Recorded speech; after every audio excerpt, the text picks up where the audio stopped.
A little while ago, we had learnt about how protons and neutrons stay glued together inside a nucleus thanks to the strong nuclear force.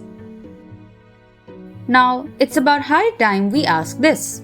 What happens if a nucleus tries to hold on to too many particles? Take the example of carbon-14.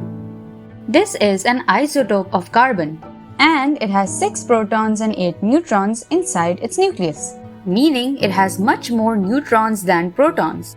You might think that the strong nuclear force should be enough to hold on to these extra particles, but having a few more neutrons than protons actually makes the nucleus heavy and unstable. Well, it could simply get rid of those extra particles by undergoing what we call radioactive decay.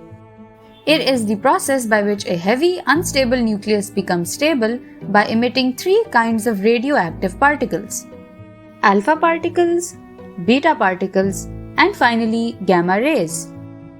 Let us discuss each of these radioactive particles one by one, starting off with the alpha particle. An alpha particle is basically a bundle of 2 protons and 2 neutrons. That's why it is considered similar to a helium nucleus.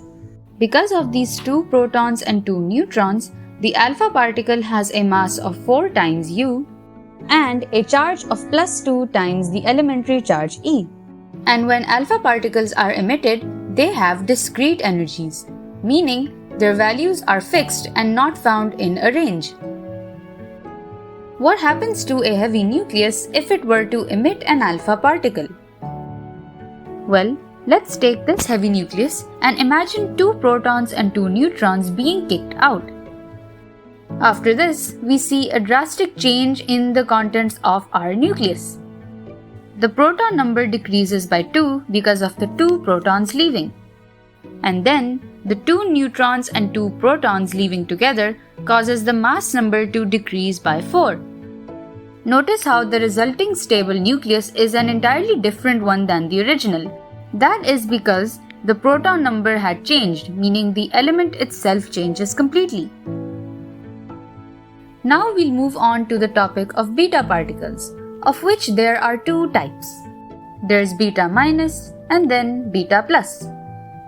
Now let us talk about the beta minus particle. This is basically a high-speed electron. However, it's not an orbiting electron. As expected, it's going to have typical properties of any electron. It has a mass that's 2,000th that of a proton, and it has a charge of -1 times E. In contrast with alpha particles, beta minus particles tend to have a range of energy values instead of them being discrete. Now, you might be wondering, how on earth can an electron come out of a nucleus? To better understand that, let us look at what happens during beta minus emission. Here, we will be focusing on a single neutron. More specifically, its quark compositions of 1 up and 2 down quarks. Now, what ends up happening is that 1 down quark turns into an up quark. As a result, 2 other smaller particles are emitted. Those are the antineutrino and the beta minus particle, which is technically just an electron. So in short, the beta minus particle emerges when a down quark turns into an up quark, causing an antineutrino to be released as a byproduct.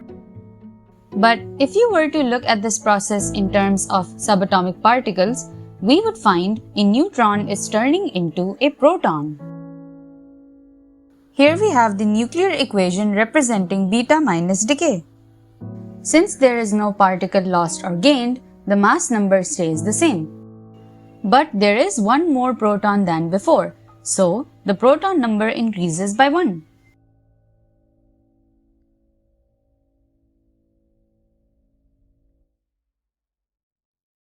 Now let us talk about the beta plus particle, which is an antiparticle of beta minus.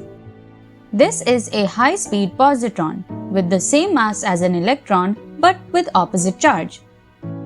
And much like beta minus particles, they too have a range of allowed energies. Now let's see what happens to the nucleus after it emits a beta plus particle. This time, it's the proton's up quark that changes to a down quark. At the same time, a positron and a neutrino are also emitted.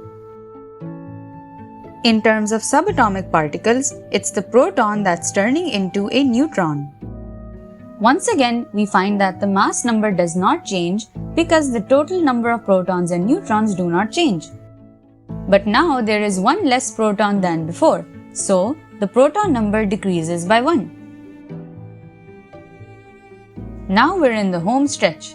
Let us move on to gamma rays.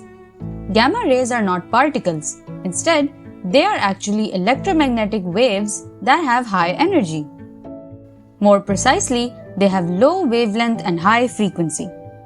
And since they are waves, they do not carry any mass or charge. So what will happen to a nucleus if it does emit gamma rays?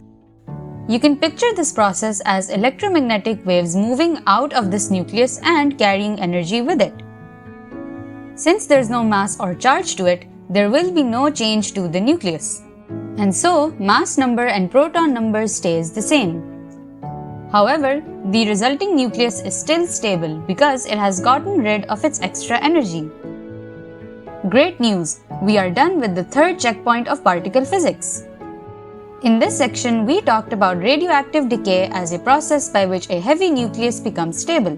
And through this, we talked about the alpha particle, the beta minus particle, the beta plus particle, and finally the gamma ray.